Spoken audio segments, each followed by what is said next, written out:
एक सुख का अनुभव करते रहें। यही एक स्वाधीन कार्य है। इसके अलावा जितने भी काम हम करते हैं वे सब पराधीन कार्य हैं। अपने होने मात्र से नहीं होते। अपने होने मात्र से हम केवल सुख का अनुभव कर सकते हैं।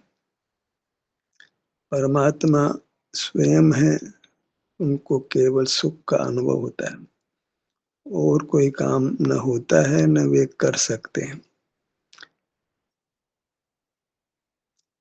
हमने जो कर्म का बंधन प्राप्त किया, नौकर्म प्राप्त किया, मन पुद्गल शरीर प्राप्त किया, परिवार प्राप्त किया, धन दौलत प्राप्त की, अधिकार प्राप्त किया, उन सबको हम स्वाधीनता से किया हुआ मानते हैं। उनमें पराधीनता नहीं लगती है। आंखों से देखते हैं, उसमें किसी को ऐसा नहीं लगता कि मैं पराधीनता से देख रहा हूँ। कानों से सुनते हैं तो ऐसा नहीं लगता कि हम पराधीनता से सुन रहे हैं। कोई नासिका रसना स्पर्श इंद्रिय, ऐसा नहीं लगता कि कुछ पराधीनता हो रही है। पाँव से चलते हैं तो ऐसा नहीं लगता है कि पराधीन काम हो रहा है। हाथों से काम करते हैं तो ऐसा नहीं लगता है कि पराधीनता हो रही है। मुंह से बोलते हैं तो ऐसा नहीं लगता है कि हम पराधीन काम कर रहे हैं। विचार करते हैं तो नहीं लगता है कि हम पराधीनता से विचार करते हैं।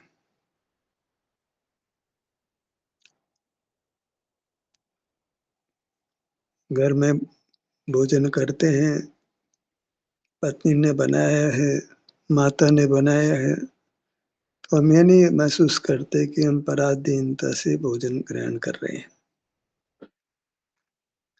पिता पुत्र को काम बताते हैं, पुत्र काम कर देता है, हमको ऐसा नहीं लगता है कि हम पराधीनता कर रहे हैं।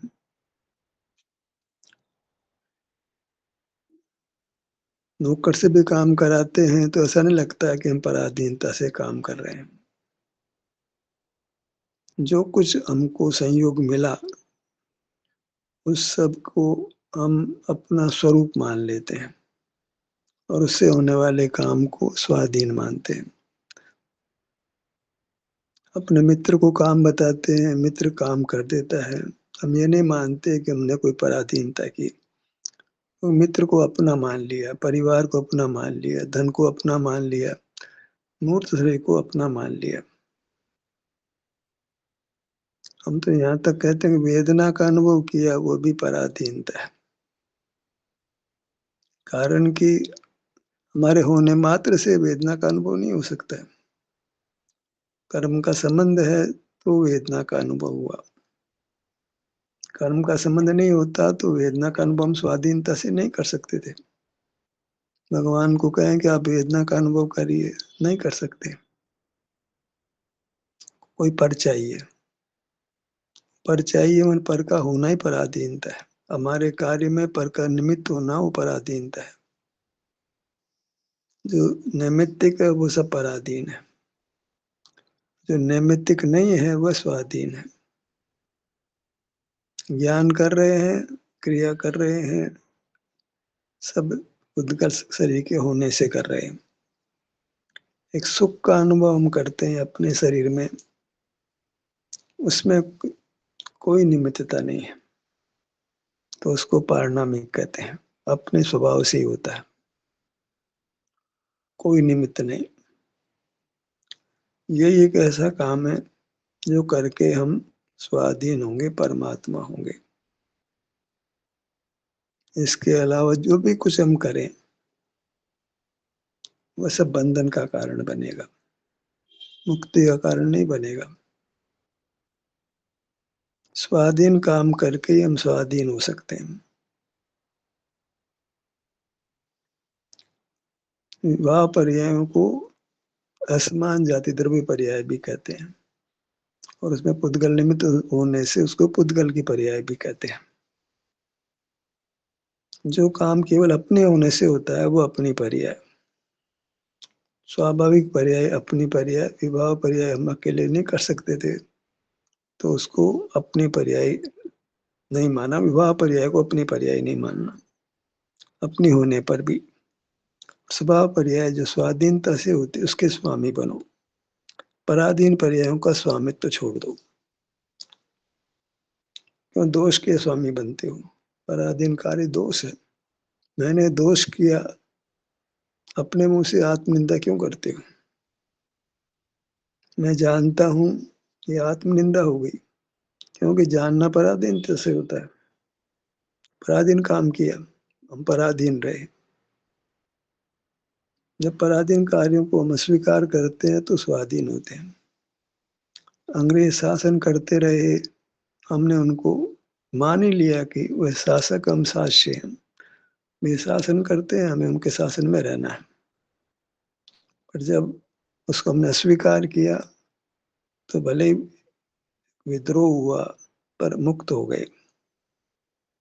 चलती धारा से अलग होते हो तो विद्रोह तो होता है। जो जी रहे थे हम, उससे अलग बात करते हैं। जानना हमारा स्वभाव नहीं, क्रिया करना हमारा स्वभाव नहीं, बल हमारा स्वभाव नहीं, तो विद्रोह तो होता है। समाज जो होते हुए कार्य को हम उसका स्वामी ना बने, लगता है स्वाधीनता से हो रहा है, फिर भी उसको पराधीन कोई कहे तो अच्छा नहीं लगता है, तो विद्रोह खड़ा होता है। अंग्रेज शासन करते रहे तो हमारे ही लोग ही अंग्रेजों का समर्थन करते रहे। हम अपने लोगों से लड़ते रहे। जो अंग्रेजों का समर्थन कर रहे थे, हम उनसे लड़ते रहे।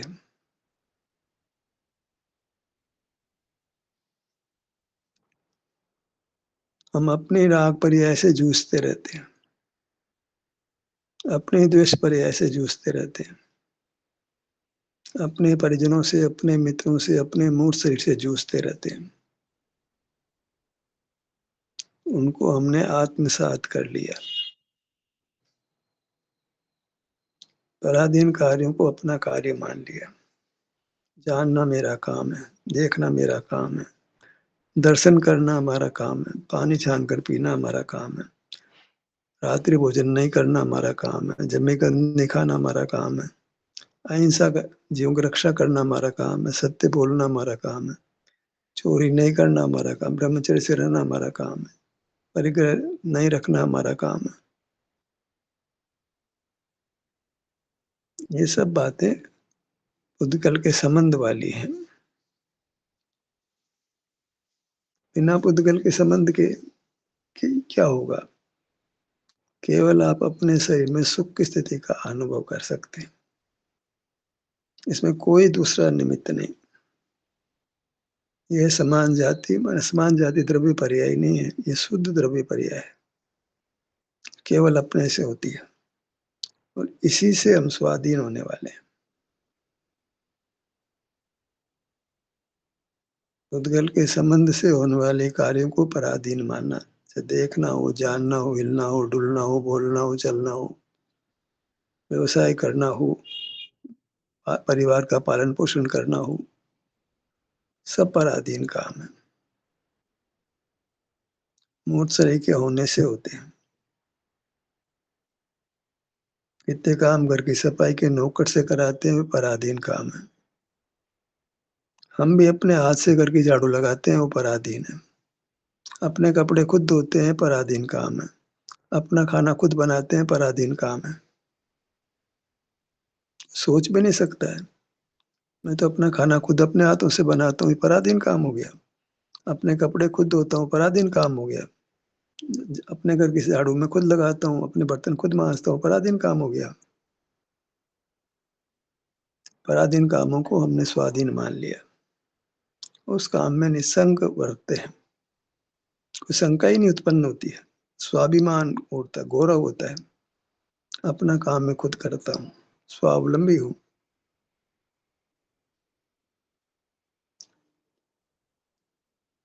स्वावलंबन के स्वरूप को समझा ही नहीं।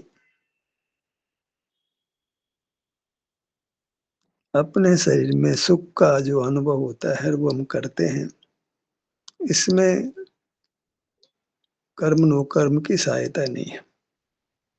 नो कर्म में मूढ़ शरीर से लगाकर सारी दुनिया को लो, जिसका हम आश्रय करते हैं, जिसको हम देखते जानते हैं, सहायता लेते हैं, सब नो कर्म।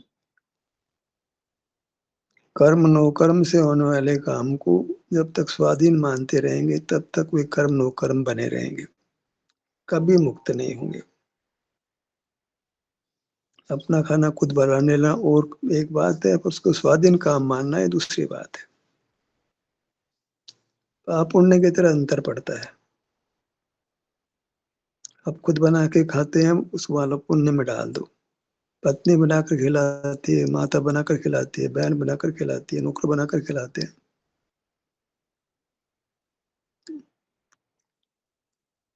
उसको पराधीन और खुद बनाए खाते हैं, उसको स्वाधीन।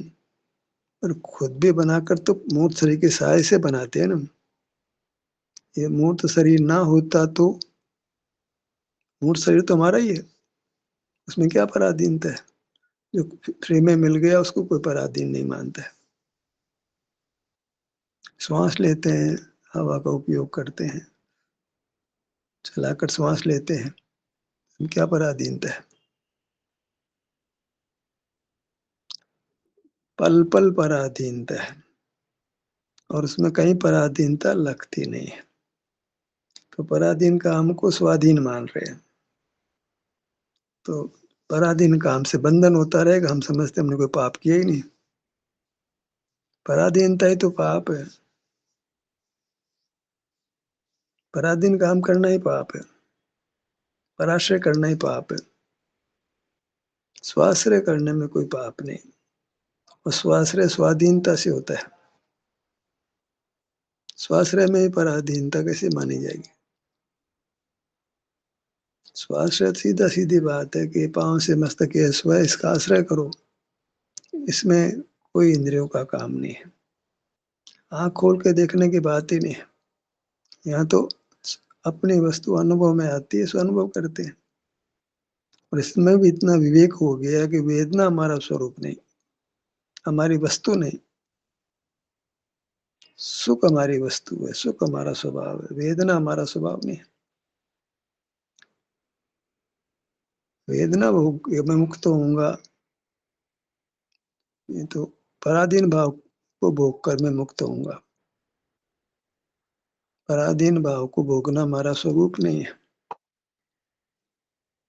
स्वाधीन भाव को भोगना, स्वाधीन भाव एक ही है, वह स्वास्थ्य की स्थिति, जहाँ भूख नहीं है, प्यास नहीं है, रोग नहीं है, जरा नहीं है, राग नहीं है, द्वेष नहीं है, आहर नहीं है, निहार नहीं है, चलना नहीं है, फिरना नहीं है।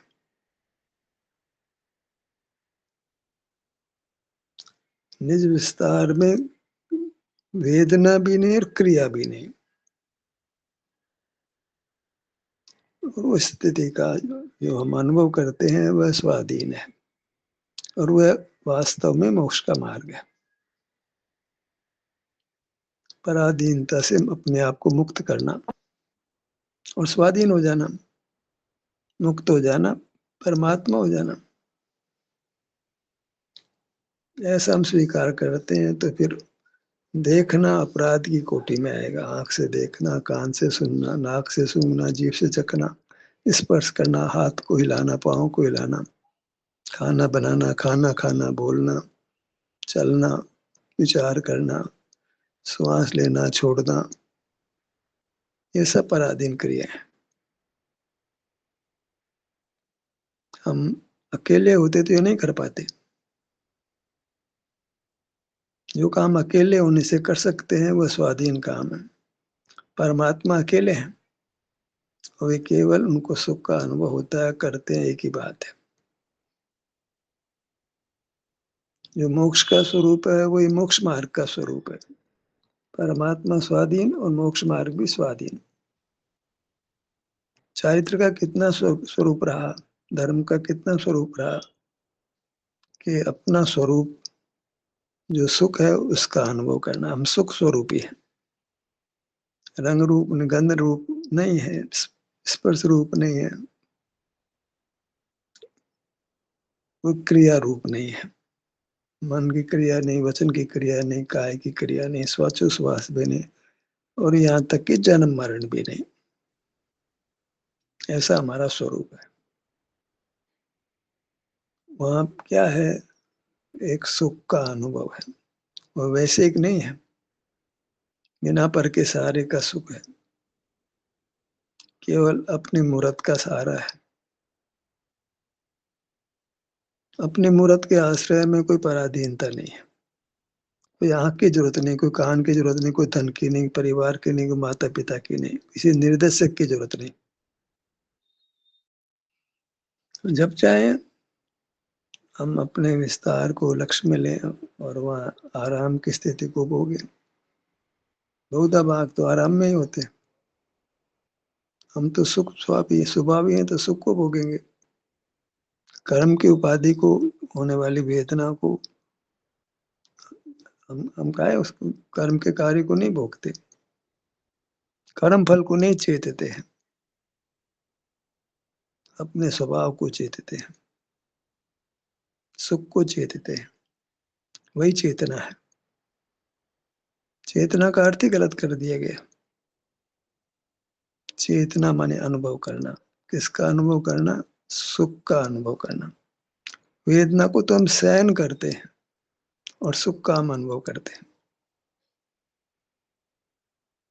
उसमें भी अंतर हो जाता है। आँख से देखना नहीं पराधीनता है, तो आँख बंद कर लेते हैं। कोई कार्यक्रम सुनते नहीं है, या कोई सुनने का कार्यक्रम उसको नहीं सुनते, प्रवचन भी नहीं सुनते, भगवान की दिव्य ध्वनि हो तो भी नहीं सुनते, पराधीनता है। मोक्ष जाना है तो दिव्य ध्वनि को सुनना भी बंद करना पड़ता है। आवाज का आश्रय हो तो छोड़ो, हमने कान का आश्रय किया, मूल पराधीनता तो वो है। न कान का आश्रय करे न सुनाई पड़े। मूल परतंत्रता है मूर्त शरीर के आलंबन से काम करना। बाह्य पदार्थ का आलंबन तो सेकंड नंबर पे है। पहले नंबर का वो अंतरंग पर अवलंबन है, वही बलवान है। उसको हम पहचानते ही नहीं है। बाहर में भी पत्नी काम करके थी तो हम उसको मानते ही नहीं कि पराधीनता है। बराबर अपने लिए खाना बनाकर परोसती है तो हम आराम से खा लेते हैं, लगता ही नहीं पराधीनता है। हम तो उससे बारीक कर बात पर करते हैं, खुद खाना बनाकर खाते हैं, ये पराधीनता हो गई। मूर्त हाथ तो हमारे नहीं थे, भोजन भी हमारा नहीं था। पराधीनता में जीते हैं और स्वाधीनता का स्वप्न देखते हैं। अभी मोक्ष हो जाएगा हमारा, अभी मोक्ष होता है 1 मिनट के अंदर।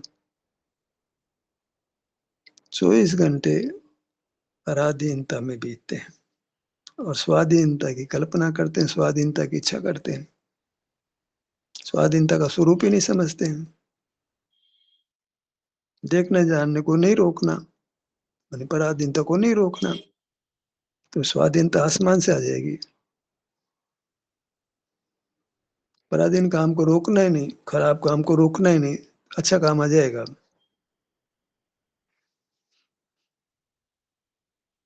अच्छा काम इसलिए कर रहे हैं कि पराधीन काम को, बुरे काम को छोड़ना है।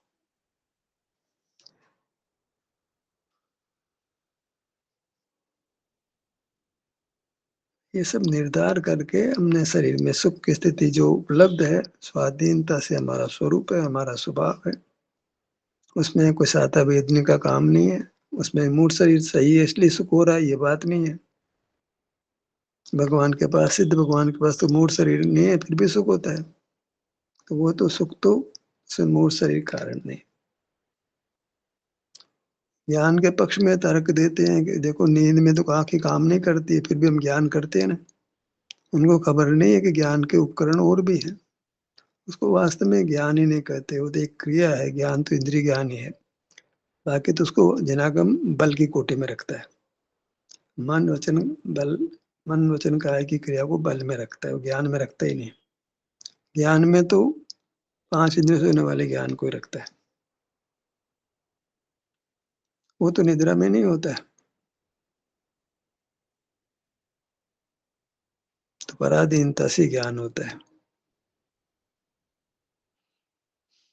विचार में नियम से मन है तो विचार होता है। काय है तो बल होता है। मुँह है तो बोल पाते हैं, ज़रा-सा मुँह में विकृति हो जाए तो ज़बान नहीं खुलती है। बोलना चाहे तो नहीं बोल सकते। स्वाधीन है तो बोल लो।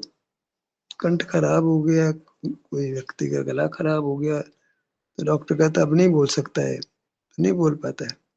आँखें खराब हो गई, डॉक्टर कहता है अब ये नहीं देख पाएगा जीवन भर। कान खराब हो गए तो अब कोई उपचार नहीं है, कोई अब मशीन-वशीन लगाने से नहीं सुन पाओगे। अंदर ही मामला कमज़ोर हो गया, तो अब नहीं सुन पाएगा, जीवन भर नहीं सुन पाएगा। हमको तकलीफ़ लगती है। क्यों तकलीफ़ लगती है कि हमने हमारा अधिकार माना था, हमारा स्वरूप माना था। अबे आँख से देखना तो एक पराधीन काम है, नहीं दिख रहा है तो कोई परवाह नहीं, हम तो सुख का अनुभव करेंगे ना। नहीं सुनाई पड़ता तो कोई परवाह नहीं, हम तो सुख का अनुभव करेंगे। ऐसा विचार कहाँ उत्पन्न होता है? हमें तो लगता है मृत्यु आ गई। आँख से नहीं दिखाई पड़ पा रहे हैं, कानों से नहीं सुन पा रहे हैं। नासिका से सूँघना मान लो कोरोना में बंद हो गया तो लगता है बहुत खराब काम हो गया। बोल नहीं पाए, गूंगे की ज़िंदगी कितनी खराब। याददाश्त खराब हो जाए तो बहुत तकलीफ़ होती है, क्योंकि हमारे पास कोई दूसरा आधार नहीं है। जैसे अंग्रेज़ शासन नहीं करें तो एकदम खलबली मच जाए, क्या होगा, क्या हो गया? संविधान बनाने की बात पैदा हुई, क्या कैसे करना है? अंग्रेज़ों के शासन की आदत पड़ गई थी, तो अपने को कुछ करना ही नहीं पड़ रहा था, सब कुछ वही कर दे रहे थे। अंग्रेज़ चले गए तो एक खलबली मची, क्या करना है? कई लोग जुटे संविधान बनाने में, कैसे अपना शासन खुद करेंगे? यहाँ बहुत सुगमता है। अपने शरीर में स्वास्थ्य की स्थिति मिलती है हमारे को, वो हमारा स्वरूप है, उसमें पुद्गल वाली बीमार नहीं खड़ा हो बगल में, लेकिन उसके कारण से सुख नहीं हो रहा। ये बड़ी तर्क की बात हुई है। शरीर स्वस्थ है, मूड शरीर स्वस्थ है, इसलिए हमको सुख का अनुभव हो रहा है, ये गलत हो गया। मूड शरीर अस्वस्थ है इसलिए दुःख का अनुभव हो गया तो ठीक है। स्वभाव में कोई दूसरा कारण नहीं बनता है। जो हम शरीर में सुख की स्थिति अनुभव करते हैं, यहाँ देखिए भई कान में कोई दर्द नहीं हो रहा है, ललाट में कोई दर्द नहीं हो रहा है, सीने में कोई दर्द नहीं हो रहा है, पेट में नहीं हो रहा है, पीठ में नहीं हो रहा है। इसका हम अनुभव कर रहे हैं। विकल्प को छोड़ दो, अनुभव कर रहे हैं। तो ये एक स्वाधीन अनुष्ठान हुआ और ये स्वाधीनता का कारण बनेगा। जो पुद्गल की सहाय से होने वाले असमान जाति कार्य हैं, असमान जाति द्रव्य पर्याय नाम है उसको, उसको आत्मसात नहीं करना है। यहाँ तो मनुष्याकार समान जाति द्रव्य पर्याय है, उसको भी अपना स्वरूप नहीं मानना है। हमारा जो स्वरूप है स्वाधीनता से तीन लोक प्रमाण है, वही हमारा स्वरूप है। आँख कान नाक का इस तरह सिमटे हुए रहना है हमारा स्वरूप नहीं। और अभी जो भी स्वरूप है उसमें सुख की स्थिति है वो तो स्वाधीनता से अनुभव में आती है। विस्तार तो अनुभव में नहीं आता है, अनुभव में तो सुख आता है। हाँ, विस्तार में आता है एक अलग बात है, पर अनुभव सुख का होता है, विस्तार का नहीं होता है। वो तो अभी बंधन अवस्था में जहाँ आकार हमारा मूल नहीं है तो भी सुख का अनुभव तो होता है और स्वाधीनता से होता है। उसी को हम करने का प्रयत्न करें। स्वाधीन काम करेंगे तो स्वाधीन बनेंगे और सब कामों को भले ही हम करें लेकिन उसको विभाव जाने, बंधन का कारण जाने, दुःख का कारण जाने, तो फिर वो धीरे-धीरे काम मिट जाएँगे। आदत धीरे-धीरे बदलती है। बुरा जानना ज़रूरी है, तो फिर आदत भी बदलेगी। बुरा जानना, फिर उसको बुरे को छोड़ने का परिणाम होना और प्रयत्न होना, तो बुराई छूट जाती है और अच्छाई रह जाती है। बुराई का छूट जाना है, अच्छाई का हो जाना है। अपने आप अच्छाई तो अपने आप ही आ जाती है। जब जानना देखना बंद करते हैं तो अपने सुख का अनुभव अपने आप होने लग जाता है।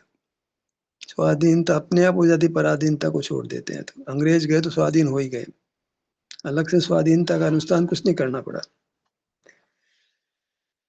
ध्यान का सत्र यहीं समाप्त होता है। आपकी सहभागिता के लिए धन्यवाद।